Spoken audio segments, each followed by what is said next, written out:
This was the greatest financial experiment in human history. And the strange thing is, most of us are living inside this experiment without even realizing it. Global debt, the debt of states, corporations, and families, has now reached a level that no previous civilization could possibly carry. Today, governments toss around trillions as if they were grocery store tabs, central banks create money with the stroke of a key. And we sign 30-year mortgages as casually as if we were buying a loaf of bread at the market.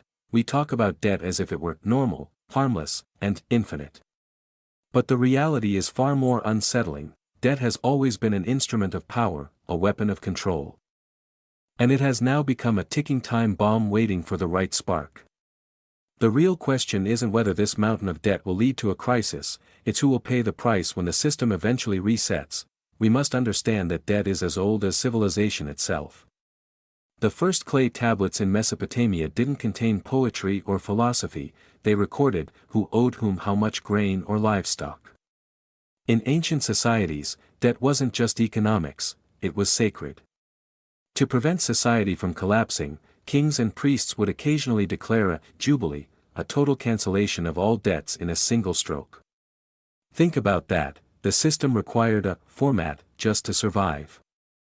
Ancient kings knew what modern leaders pretend to forget: you cannot enslave a people with debt forever. At some point, that system collapses. From the Renaissance to the 20th century, debt always existed, but it had a hard limit: gold. If a state borrowed more than the gold it held, it went bankrupt. In the 16th century, Spain, despite owning most of the world's silver, bankrupted itself 4 times because its ambition was larger than its reality. The real breaking point happened in 1971. U.S. President Nixon severed the dollar's link to gold.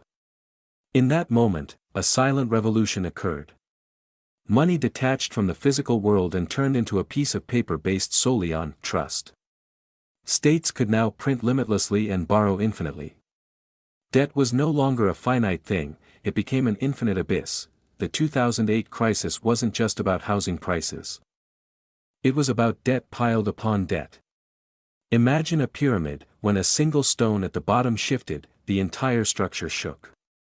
The banks were bailed out, the wealthy were protected, but who was forced to pay the bill? Ordinary people who lost their jobs and their homes.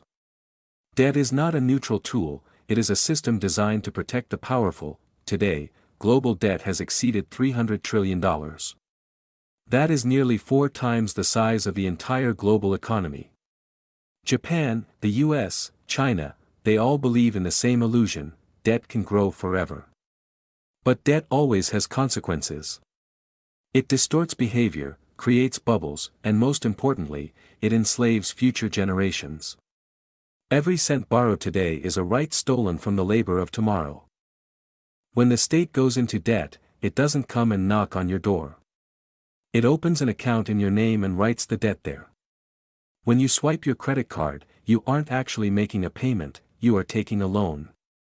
When corporations announce record profits, those profits are often fueled by borrowed money. Debt makes you feel light as a feather while it's rising, but it crushes you when it falls. Right now, the global giant, the USA, is borrowing money just to pay the interest on its old debts. It's a death spiral. Politicians love borrowing because raising taxes makes voters angry, and cutting spending makes them angrier. But borrowing? It looks painless. Future generations will handle it. They say, and they move on. But that future is standing right at our doorstep. When the mountain of debt grows this large, history shows us only 3 possible exits: paying it back honestly, nearly impossible; default, bankruptcy; chaos and collapse, inflation, the hidden path. You drop the value of the money, the debt shrinks on paper, but your purchasing power vanishes just as fast. Governments almost always choose the third path: inflation.